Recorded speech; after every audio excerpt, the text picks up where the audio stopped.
Jose Pereira, he was wrongfully detained and held captive in Venezuela for nearly 5 years, from November 21st, 2017 to October 1st, 2022.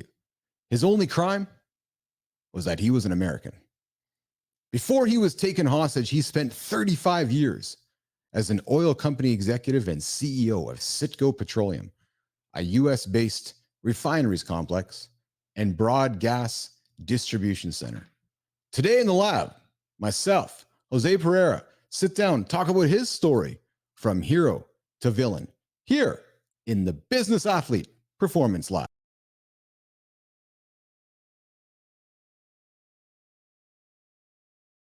Hi, I'm Keith Bilous, and this is Live in the Lab. All right. A little bit of weirdness in front of the camera there for anybody who's watching, because I'm like, hey, where's the button? Where's the button? I can't get it going. How did you go viral on TikTok? You were on America's Got Talent. How much do you get paid to be on AGT? Oh, you didn't get paid. Keith and Steve here in Live in the Lab. You're a great interviewer. I love it. 48 miles, 48 hours. And not just once. You ain't seen nothing yet. I hit 50 last time, and I'm like, yeah, things are a little different than they were 10 years ago. So trust me, things are to keep. You have no time for the BS that much of society seems to put on the table. Why is that? What you're talking about is real right now. There's just no bullshit here, but it's just real. We brought you in with some Marley. I said, Joseph, let's talk music for a second. You said, Keith, oldies, 60s, 70s, and 80s. I've never talked to a sir before. Why are you a sir? In many ways, we're the same story. I came from nothing.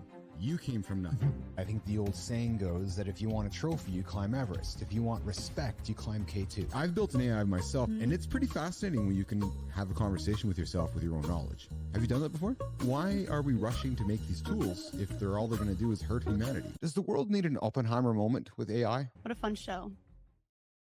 Hey, Business Athlete Nation.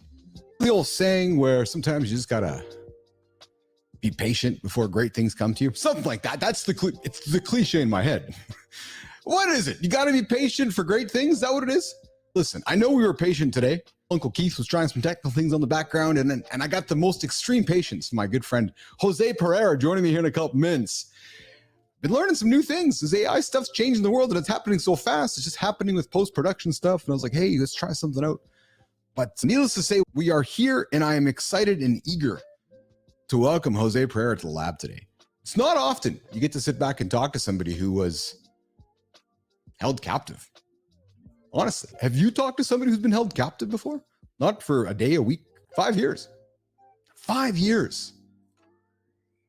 What is that like? Waking up, wondering what's next, wondering, is there a next? I don't know.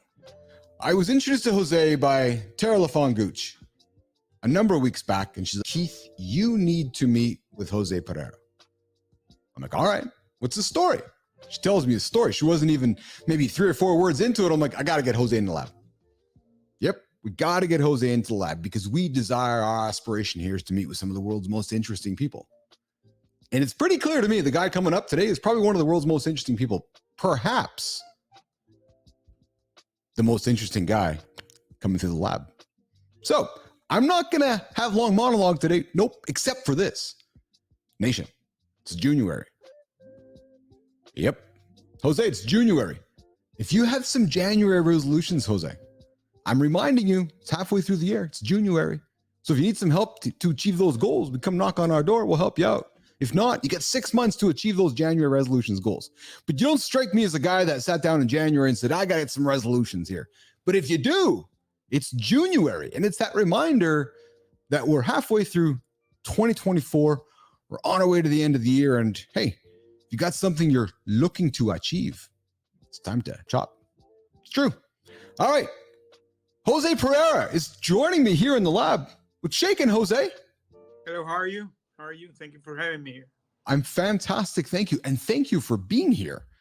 It's not every day I get the privilege to speak to a fellow with such a story that he brings into the lab. Well, that's my story. First of all, let's start with this, my friend. Where are you joining us from today? I live in Houston. I'm Houston-based. Houston-based. You've been there whole life? Maybe more than a decade. I came here. I'm Venezuelan born. Yes. Born, and I have been from Venezuela and the US back and forward all my life, but I came back to Houston like more than 10 years ago. And it's become home for you, where you hang your hat. It's home, of course. It's home. All my family's here, my kids, my grandson, everybody's here. Yeah, that's exceptional. That's exceptional. So, Jose, where do we start? I look at the I look at the story. I was spent some time on your website, and I've been following you on my feeds over the last couple of weeks since Tara introduced us. And I came in today's discussion practically asking myself, where do I start? Such limited time, such a big story. Do I dive into the hostage taking? Do I dive into what Jose does today? I know Jose's a man of faith. He's a man of family. There's so many. You got a lot going on, my friend. You tell me how you want to be. Let's dive into from hero to villain. You were kidnapped. Yeah, Taken hostage. You were held captive. All those words that many people listening will not identify with. You identified with that label for over 5 years of your life, and then you live to now reflect upon it today. Can we start there? Yeah. And by the way, From Hero to Villain is the title of my book. This is going to be out this Friday. I'm going to do a launching in LinkedIn. I'm going to do a launching virtual party this Friday. So the audience hearing this, I'm inviting everybody. I'm inviting the people to join with me. That is, for me, is quite of achievement after all this time. And I came back and finally the book is going to be out. So the title From Hero to Villain comes from because of that, because I did a long career in the oil and gas, and I was a hero in the Venezuelan oil and gas and Citgo Petroleum. That is the U.S. based company, belongs to PDVSA. PDVSA is the Venezuelan oil and gas company. So literally, I did my career between PDVSA and Citgo. Mm-hmm. And I became the CEO of the company. So I was like a hero. And when this situation happened to me, we became the political pawns of the tension between the US and Venezuela. And we became the worst of the villains because we were accused to be an American spy and had committed treason and corruption and embezzlement. And they put us a lot of charge. We became the worst of the villains. So that's why I decided to put that name, From Hero to Villain. But where did it start, Jose? When did you start recognizing the authorities or somebody was on to you or people were on to you or something was up? Or did it just happen instantly? No, it happened instantly because I was here in Houston. As I said, I live in Houston. And I was rewinding a little bit back. That story begins in 2017. So that year, being here in the US, as I said, working to a company that belongs to the PDVSA, that is oil and gas from Venezuela, that Venezuelan regime, that is a communist regime, was having a lot of issues with the US government. And the US government wanted to throw this guy out. So they began to impose sanctions that year. So when I began to see that back and forward, I said, hey, this is becoming ugly. Really, it was having the time. I had 35 years in the company. And I flew and said, hey, my friends, I'm done with this. I'm going to get retired. And they accepted my retirement. So I was in that retired mode. I flew back here to Houston, began to prepare all my stuff to get retired. And in November 19, I received a phone call, being in a movie with my wife. That I had to go to an urgent meeting to Venezuela. And I was ready to get retired. I said, okay, I told my wife, I'm going to go. I'm going to be maybe tonight or tomorrow back and packing my things to move on. And that never happened because we went to that meeting.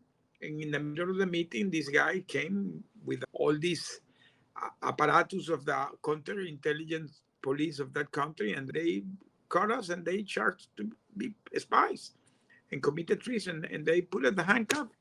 Next time I saw light was like 1 year after. And that situation lasted for 5 years because we became the political pawns of the relation between the US and Venezuela. Yeah. So for me, it was something totally unexpected. You're in a meeting, doors open, the apparatus, great choice of words. The apparatus comes in, grabs you, and you're now done for 5 years. Oh, yeah. That's long story short, that is, yes.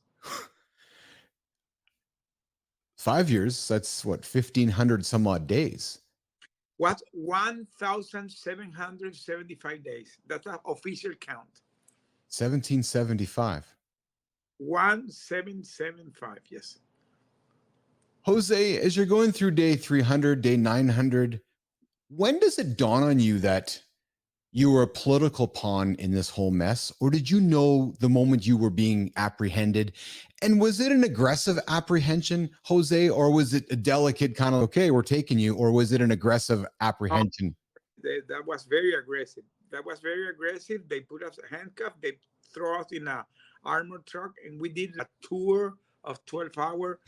And when we headed to the military basement, we were placed in the military basement. The situation went really hard for us because this guy really wanted to beat us and give them strong message that they capture us and they were gonna do wrong things if they didn't negotiate with them. No, the situation was terrible for us. Terrible.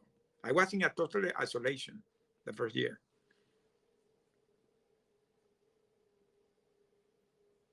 Did I hear that correctly? Yeah, totally isolation. Yes, because we were six guys and we were separated.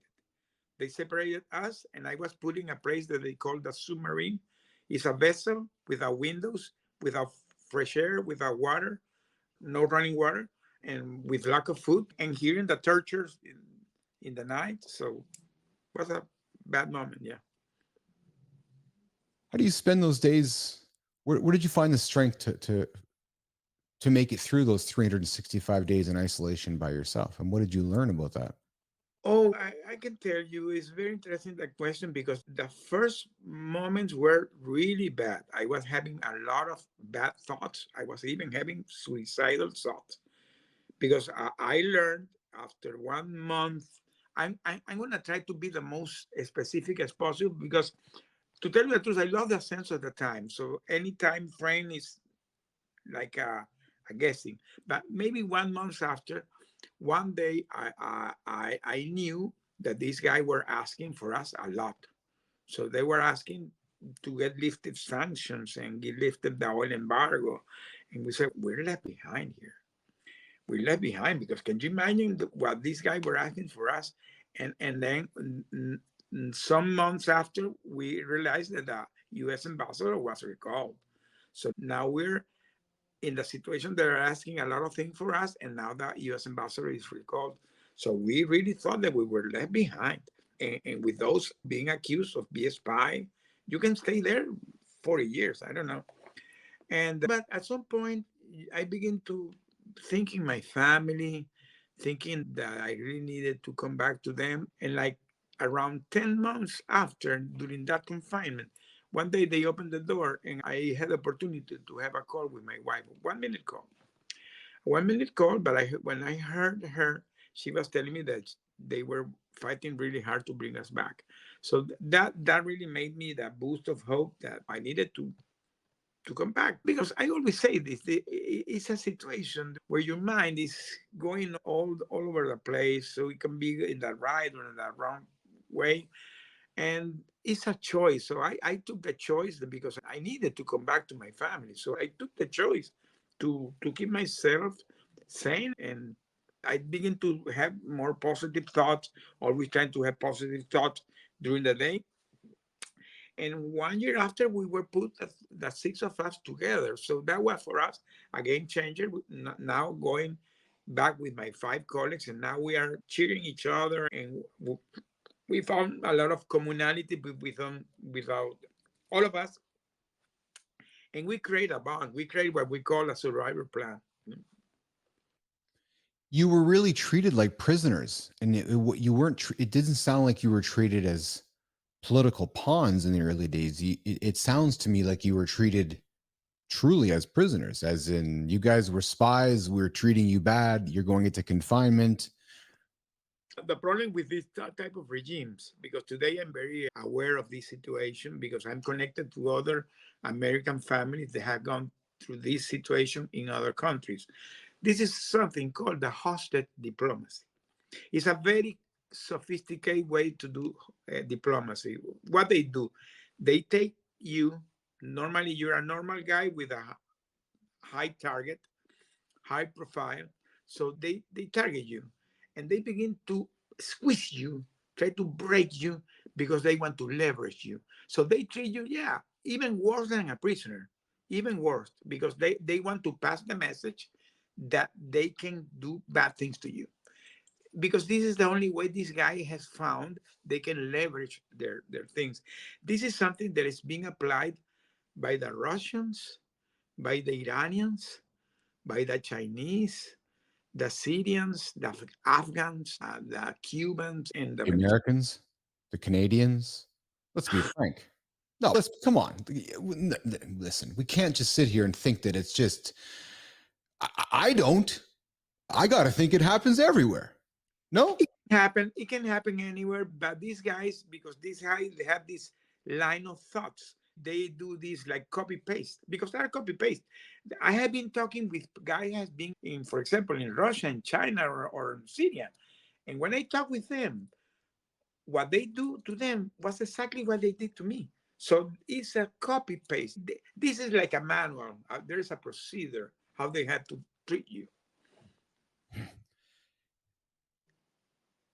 Was Citgo fighting for your release? Was the government was all like you were gone 5 years? Did Citgo just go back to resuming operations and they knew they had a team stuck in Venezuela? And how does all that work?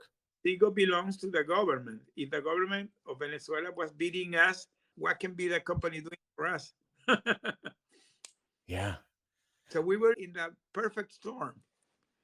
You must sit back today, Jose, when you look around the world and the shift to there's more autocratic regimes in the world than there ever have been. Democracy is defined differently for many in 2024. Yeah. You must look around and be horrified at what could happen to business leaders, to common man, woman, when you think about what happened to you. Am I incorrect? Of course, let me tell you, when I came back, that I begin to, as I said, I begin to meet all these, because today I'm very connected to the hostage community here in the US. Yes. I know former hostage and families of current hostage. And I know all their cases because I have been talking with them. Yes. And are normal people. People that maybe high profile, Yes. maybe there are like environmentalist leaders or human rights advocates or a religious guy, but normal guys. So yeah, of course, it's terrifying that this can happen to anybody. I this is what's fascinating to me, Jose, because I'm going to admit some naivety to you and nation right now. I've known why people have security, and I understand why people travel the world with security. I know why Elon would travel with security or Zuckerberg would travel with security.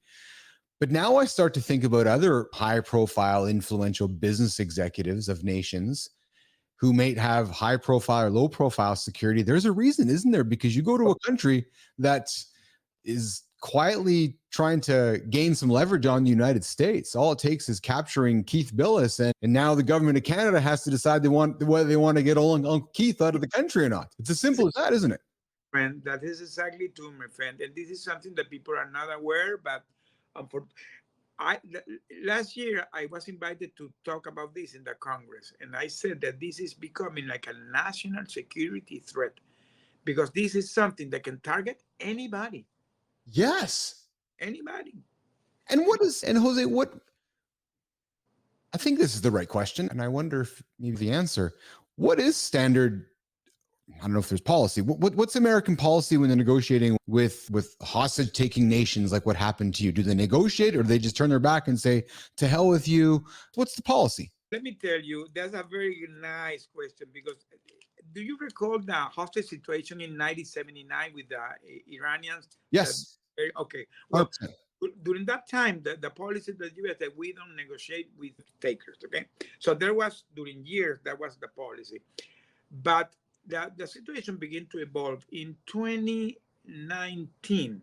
Was created a law and act called the Robertson-Levinson Act. It's because a guy that he disappeared in Syria called Robert Levinson. By the way, I'm very honored that I know his kids. Okay, this guy, in honor of him, it is that act has his name. That Robertson Levinson Act today is like the umbrella. They have the legal umbrella to protect somebody that's going through this situation. So that now officially the U.S. government can declare that you are a hostage and a wrongfully detained. When that happened, all the resource of the government gets open, and then there's today an office called the Special Presidential Envoy for Hostage Affair, SPIHA, is attached to the State Department. By the way, it has a rank of Subsecretary of State, and there is run by an ambassador. That way, he was the guy who released that. His name is Roger Carter. He has the power. He has all the tools today to negotiate. What is the hard call? That normally the negotiations are difficult to swallow because what the capture are asking are big things. Like, for example, they were asking sanction relief. There were some guys that were releasing from Iran the last year. They were asking to get unfrozen a $6 billion account. They can be asking to get the nuclear deal signed. They can be asking a lot. It's a difficult call. And normally, this decision has to get the bipartisan agreement to agree that. Okay, so it's difficult. Right. So you need the Republicans and the Democrats to come together. You had Republicans to agree that they want to agree that the U.S. government is going to fight to get Jose Pereira out of jail. Today, I can tell you that today are much more commitment. When the situation of us happened 7 years ago, we were the guinea pigs of the situation. Today, that I know how the situation has evolved, there's more commitment. There's more commitment. There are more foundations working in behind. There are more government agents working behind. There is in the Congress a group called the Hostage Fusion Cell that is bipartisan, that they take care of that. So there are more commitment because there has been more awareness that this is a serious thing to take care. That your time in captivity would have been during the Obama administration. No, it happened during Trump.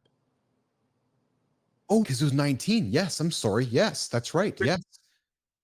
And let me tell you, Trump administration began to negotiate the release. Since day one, they were working hard. My wife went to the White House 2 times, and she went to meet with Pompeo and with John Bolton and with a guy called, there was a special envoy for the Venezuelan affair. So they really were taking care, but it's hard negotiation. But it goes, but in that situation, it goes right to the State Department, right to the president's desk. Am I correct? So Trump was, so at the time, the president of the United States, President Trump, was actively involved with the release of Jose. Although you were held captive for 5 years, Trump held presidency for 4. You were released during the Biden administration. Yes, of course. When Biden took office, the good thing is that this ambassador that I'm saying, Ambassador Carsten, he was appointed by Trump, but Biden ratified him. Okay. If you go back, maybe if you make memory and the American public make memory, in April of that year we were released, that year in April, we were released in October. In April, there was released a guy from Russia called Trevor Reed. Trevor was released in April during in the middle of the Ukrainian war. So when we knew that Trevor was released, we said, man, we're gone. If this guy was released during the war, we're gone. And it happened 6 months after we were released. So this guy, he was appointed by Trump, but he was ratified by Biden. And I can tell you, he has been doing a wonderful work. He brought back Brittany Griner. He brought back a guy called Mike Freitas. He's working hard to bring back Paul Whelan. There is still Evan Gershevich. There are a lot of people still left behind in other countries. Brittany Griner, you bring her name up. Was there more from your POV, Jose, if I may ask? Was there more to that than what met the eye? It's a difficult thing because sometimes when you're famous, maybe you get more attention to the press and this type. But I can tell you, she has been advocating very hard after she came back to the hostage community. By the way, she today is an image of the Bring Our Family Home campaign, and she wrote her book too. And she has been supportive. She has been really supportive for this cause because you become kind of part of a family. A family you never wanted But you become part of a I, family. I would believe that because there's very little people on the planet that can relate to your experiences. So when you can sit down with Brittany and somebody you've never met in your entire life, a complete different generation, so many differences where you probably normally wouldn't have crossed paths. Now Correct. she walks into the room and there's this instant connection, isn't there, Jose, where you knew exactly the kind of questions to ask her, she can ask you, and there's a bond, isn't there, Jose? Of course, I went 1 month ago to a meeting in Washington, in one of these big foundations called the Jane Foley Legacy Foundation.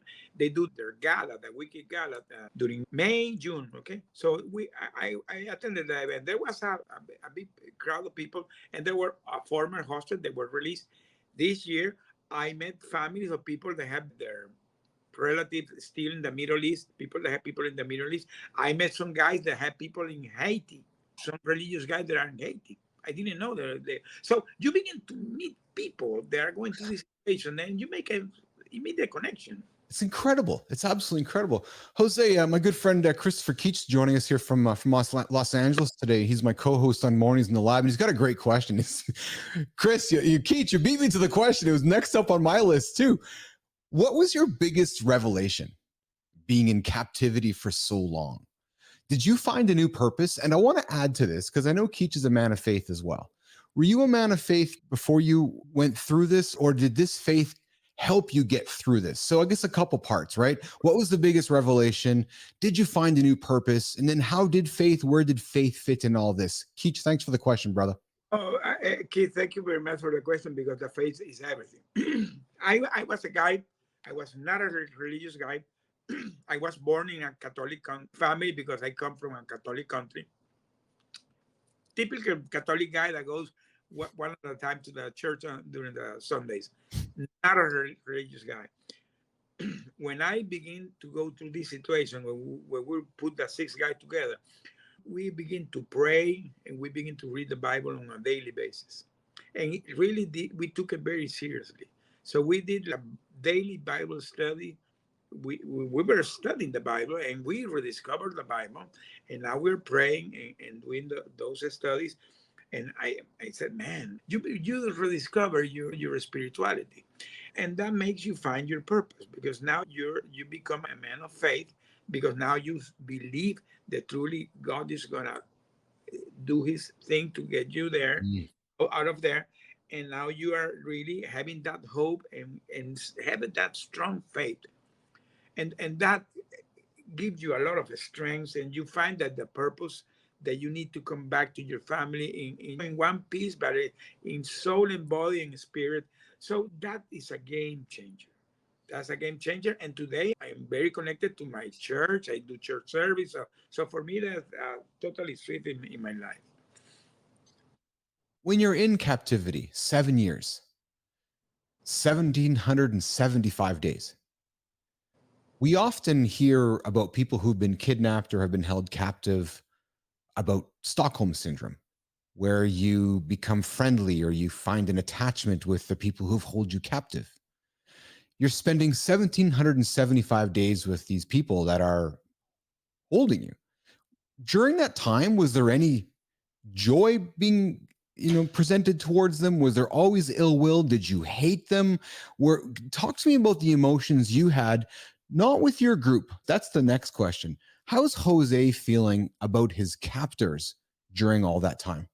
I always was very focused about what was my situation. I tried to be respectful in order they can be respectful for me. As the time began to pass and the situation began to evolve, because remember, we were very tight how the relation with the U.S. was moving, how the negotiation with the U.S. were. Mm-hmm. Negotiation, they thought that was moving in the right place. They begin to relax that situation to us. That was a consequence. It was a direct correlation. So that doesn't mean that I became friendly with these guys, but I tried to be respectful, and they begin to respect me with some respect too. So it was like, you're here, you do what you have to do. I'm here, I do what I have to do. And they begin to see us like we were. One day, the director of the prison came to us and said, man, from what planet you come? Because He saw us so committed. Well, we were doing exercise, we were doing this, we were cleaning, we were reading, we were praying dumb, we were reading the Bible. We were like a hamster doing things all the day. And this guy said, these guys are crazy. Crazy were them. We were really very focused on what we were doing. So when you got out, this may be a bizarre question, but I think it's fair. When you got out, at any point in the days following, did you miss that? Did you, and not miss it in a way that I think we traditionally would yearn for something, but was there something sociologically or physiologically or even psychologically going on, I miss those 7 guys, I miss the 6 other, my colleagues, and maybe miss is not the right term, Jose, but I'm really curious about the mental state of, we're out, there's some joy in that, but then what is normal again, Jose? You begin to have some prison guilty, because maybe I didn't say that beside us, there were 2 Green Berets that were captured after that, and they were our neighbors. So when I came back, I was always thinking in them. And what was my biggest joy? That I met them back in Washington one month ago. And I saw them with their fiancé, with their wife, with their siblings, with their fathers. And we took a photo with them. But I was having guilty because we left them behind. And all the political prisoners of Venezuela that we was asked, we left them behind. So you feel some kind of guilty. Jose, when you get out, when is it the middle of the day or you wake up in the morning, okay guys, it's time to leave. I'm obviously having some fun with the moment, but take me into that moment. My listeners know I'm a big fan of the moment behind the moment and then even further back. Are you wrestled from an awakening in the night? Is it just somebody coming to the door saying, okay guys, it's time to leave? Or was there a buildup? Like how did it end, Jose? Okay, let me try to put a narrative. 1 year before, in December 2021, we were released in October 2022. So more or less 10 months before, we received the first visit of the Ambassador Carson. He was authorized to do the first direct conversation between the U.S. and the Venezuelan. So that guy flew to Caracas in a very quiet trip. And for us was a surprise when we received the message to get dressed up that somebody's going to talk with us. So now we saw this guy, he introduced ourselves, and we had a 2-hour meeting. And he told us all the negotiations that they were doing. And he said, we're not ready, we're here. And he came back 3 months after. 3 months after, he said, hey, we're not ready, we're here. But that day, he took one of us. One of the 6 came back 3 months after. So now we're 5 guys. One is gone. Now we're 5 guys. He came 3 months after in May, and he didn't take nobody. And we were shocked because he had talked. Remember, I told you that Trevor Reed was taken April. He flew 1 month after, May. And then we knew that he already has taken Trevor from Russia. He came in May. We were expecting to get out, and he couldn't make it. Something happened in the negotiation, because these are things that they had to be very precise. Anything that goes wrong, everything's gone. So there was something that went wrong that I'm going to narrate in the book. And when that happened, the negotiation didn't happen. So now we're in May. Now we begin to get concerned. Oh, is this going to really happen? And then comes October. And when the day, October 1st, they opened us the door, was 5 a.m. in the morning. And they said, get dressed up. And we were already used to it. Every 3 months he was coming. So we really were thinking that the Ambassador Carson was coming. And when we were preparing, he said, no, get the most best well dressed up because you're freed. When they said that we're freed, we were like, okay, what's going on? Because you begin to think a lot of things. But when we saw that we were heading to the Maiquetía airport, we said, okay, this is happening really. And finally, we were released in a Caribbean island in the middle of the ocean called St. Vincent and Grenadine. Yeah, we landed in a Caribbean island, a very tiny island in the Caribbean island. And because that was the place that the U.S. plane was agreed to come, because we went through a prisoner swap. So they brought the 2 prisoners that were the 2 nephews of the president of Venezuela. So we went through a prisoner swap in a Caribbean island. At this point, I have to smile and act exasperated here because my friend Keith is saying what I'm thinking right now. Hollywood needs to make a movie on this. You got to tell me there's got to be producers knocking on your door or directors or somebody's got to be knocking on Jose's door saying, we got to make a movie on this. Or before you answer, or is it because this is so common? I hate to undermine it. Or is it because it's so common hostage taking that Hollywood's, oh yeah, it's just another American held hostage. We don't want to make a movie on it. I'm obviously making light of that, but Jose, is Hollywood knocking on your door wanting to make a movie? I have a producer working with me. There are two things they are working today. One is that he's working in a docu-series. Yes. And the other is that I'm working in an anthology project with other three stories. There are four stories. Mine's one of the stories. So these two projects are more or less going on. I'm not getting to still to the Hollywood stage, but I believe that it will come after. Okay, so then here's the most important question. I know that if Keith was here with me today, by the way, Nation, Keith is going to be back on the show Wednesday and Thursday morning, one of my co-hosts. Jose, we got a morning show. If you're really enjoying our dialogue, I would invite you to come check out at 8 o'clock Eastern time. You can spend an hour hanging out with myself, C. Marty Fit, Chris Keach. We have engaging, accountable, fun conversation. I would love to have you back in the morning to talk more about this whole thing going on, the book you have released and so forth. But Jose, you get released. There's this joy. You're being swapped on some island in the middle of the ocean with a bunch of other people. I have to think that when you're on the plane leaving this island in the middle of the ocean to go back to America, this welling of, oh my God, I'll say it, it's over. Was there tears flowing? Take me through this emotion where it's real. Not the ride from the prison to the plane to the little island, but actually leaving the little island back to America. Let me tell you, when we departed from the Caribbean island, we were told that we still had to stay tight because we needed to be sure in the American air. So now we're still like 2 hours ahead. Those first 2 hours were very tense. Nobody was talking. Everybody was like waiting. Then when in some point the captain came out, I always remember the movie Argus. It was very similar. The captain came out and said, we're entering into American airspace, and everybody went in tears. Everybody began to yell, to sing, to cry, to hug. It was like a celebration party. Dude, I just got goosebumps and tears in my eyes because I've seen the movie Argos and I'm envisioning that's what's happening on your plane. Because I never thought about the fact that you're right. You're not even in home airspace yet. You have to get back to home airspace before you're safe. Something can go weird during that time.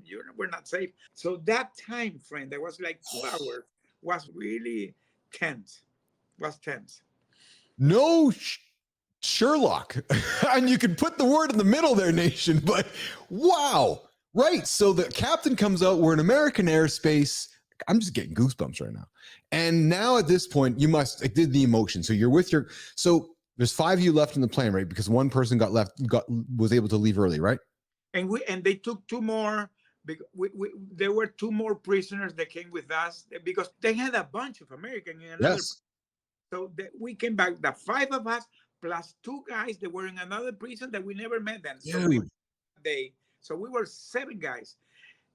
They separated us into planes because one of the guys were really sick, and I had suffered a heart attack, and there was a guy that was trying to commit suicide. So the 3 of the guys that we were in the worst condition, we were put in a separate plane. There was a hospital plane.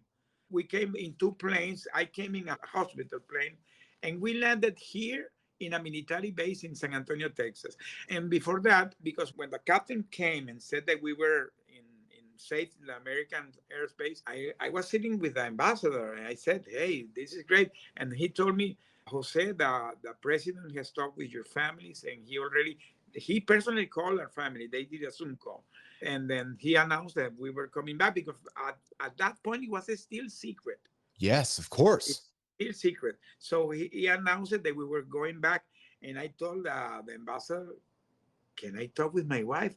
And he gave me the satellite phone and said, yeah, call her. And I called her. Oh, man. But I called her and say, hey, I'm coming back. I said, yeah, the president talked with us. I said, what are you going to do? Because I live in Houston and I land in San Antonio. And my friend, come to San Antonio. So when I landed, all my family was there. So when you landed in San Antonio, Yes. the doors open to the plane. I'm thinking that there's no gateway. You're walking down to the tarmac because we're not some commercial airport, right? You're going down the tarmac. Where's your wife? My, my wife and all my sons and siblings were in the hangar. Okay. But what happened, I had three grandsons. But my third grandson, he was born when I was in captivity. So I didn't know him and he didn't know me. But my daughter-in-law always was showing photos of me saying, hey, this is your granddad. So when he saw me, he recognized me and he began to run to me. And who received me really was my grandson. I had the photo when he jumped and I grabbed him because he recognized me. Wow. Woo! I gotta take a deep breath and just quell my emotion here because you got my emotion, Jose. I'm very moved by this story, and I think anybody listening right now will be equally moved. Quit shaking, my friend. Hola, Jose. Saludos de Lima. Mike Oh, McQuinlan. this is Mike. Mike is a friend that he lives in Lima. Yeah. Oh, awesome. Oh, you know Mike? Yes, I know him. Oh, no kidding. Mike's gonna be on the show tomorrow morning. He's coming in we're talking grit with Mike McQuillan tomorrow on Mornings in the Lab. So you'll have to tune in and check out Mike on the show tomorrow. That's awesome. This is just exceptional. I'm going to ask you this question, but then I would love if I'm able to speak to these gentlemen. You speak about survivor guilt, or I guess that's the word you talk about, right? There was some fellows that were taken out of prison before you were. I can't imagine what they were thinking going, no, why are we leaving and we're leaving them there? Yes. Yeah. And I can only imagine that they've had conversations with you privately saying, Jose, I'm sorry. Jose, I'm sorry that you had to stay while they took us. Am I right with that? Let me tell you, when the first of my colleagues, the first one that was released in March, the first that was released, I remember that we were in our cell and he was called to a meeting. And when he came back, he was like pale and was like in shock. And he said, I'm gone. I'm gone. And he didn't reaction. So I remember that I began to slang his cheek and said, hey, my friend, what? He was beginning to put his thing, his clothes. No, take everything, leave everything, go. So he was gone. When he was released, he came and he landed here in Houston at 3 a.m. in the morning. He came with the ambassador and Ambassador Carsten. The same morning, he had a meeting with the other five families because he wanted to see what was the reaction of the five other families. But you know what? All of us was convinced that he needed to be coming back first. For some reason, I'm not going to mention here, he had a very severe situation that he needed to come back first. Mm-hmm. So everybody was convinced. There was no guilt. And by the way, after I came back, we had talked that. And we said, no, my friend. He called me when we were released. He called me and he said, hey, Jose, I always feel guilt that you were left behind. I said, no, my friend, you had to come. And then we're back. So now we're back, everybody. Jose, as we work towards wrapping up this conversation, I could chat with you all day. I could sit here and listen to you. I could sit here and be curious all day. I'm going to be disciplined and work towards wrapping it up, though, because I want to be respectful of your time. And maybe you've enjoyed this as much as I have, and you'll consider an invite to come back again.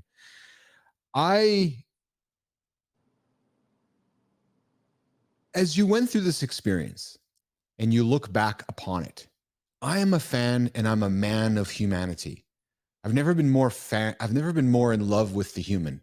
What I mean by that is that as the world continues to separate and these silos of humanity pop up around us, I feel this mission and this purpose to bring us closer together and have conversations like this. As you've exited this part of your life, does those 5 years of captivity make you hopeful for humanity, Jose? Or do those 5 years of humanity make you fearful for humanity?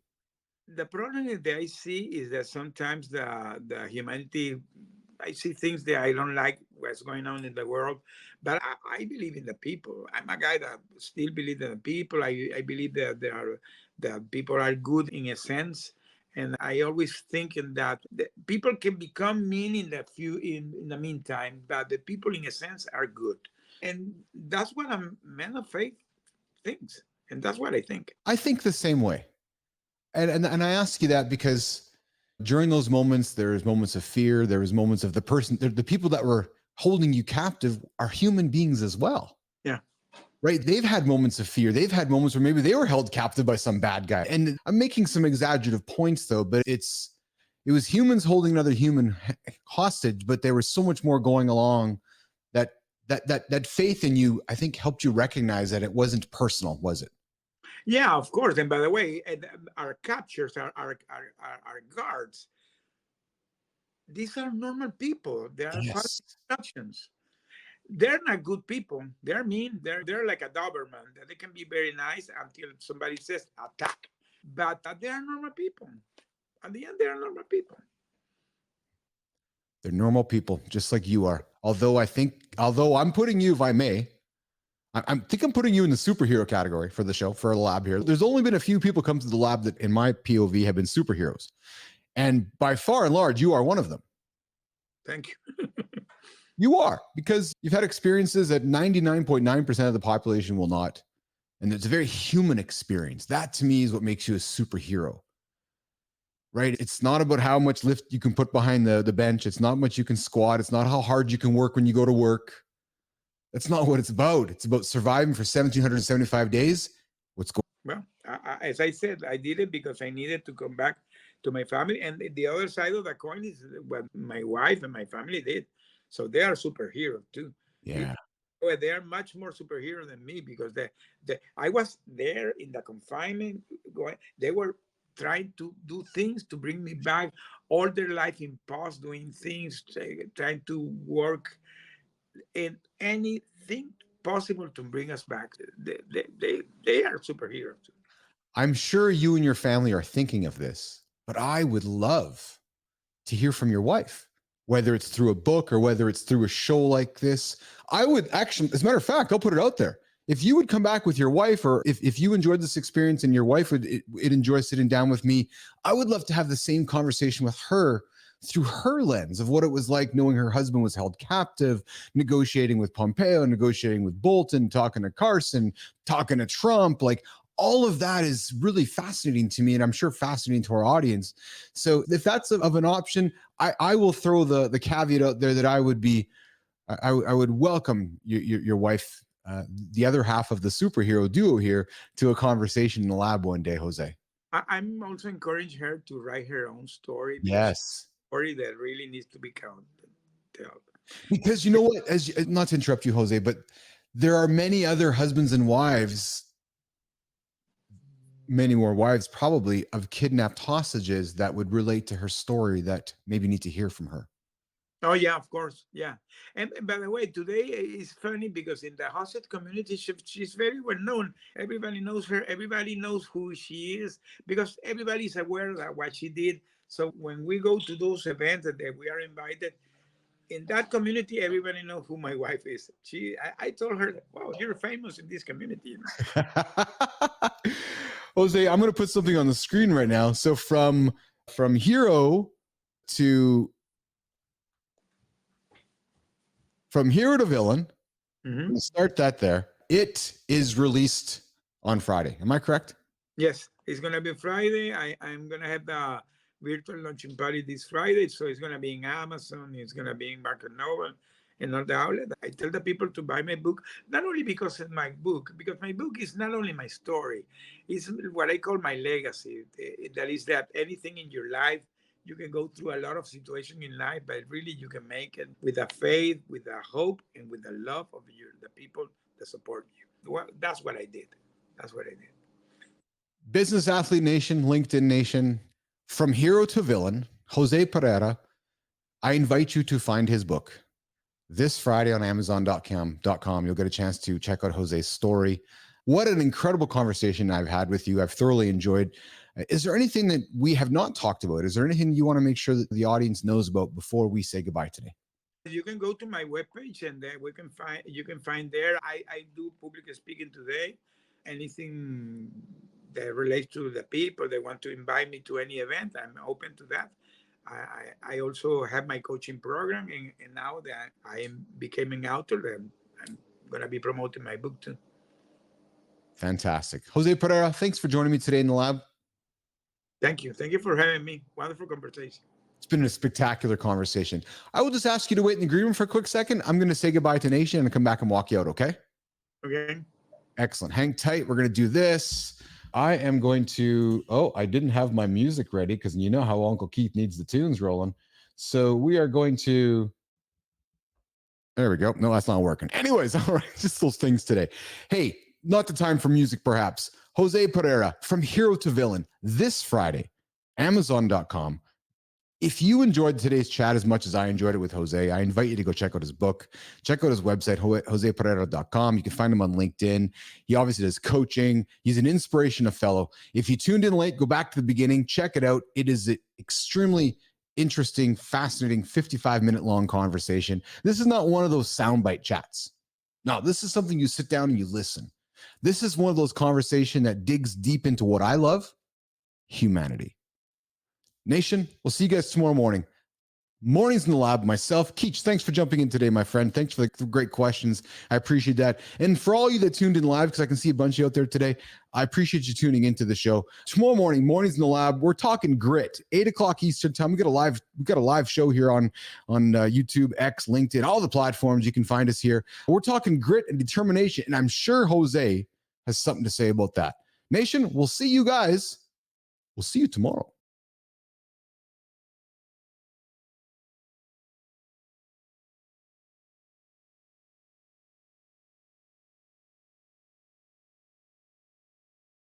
Yeah, I knew I could get the music working. So there it is. There's my music. Have a good one, guys.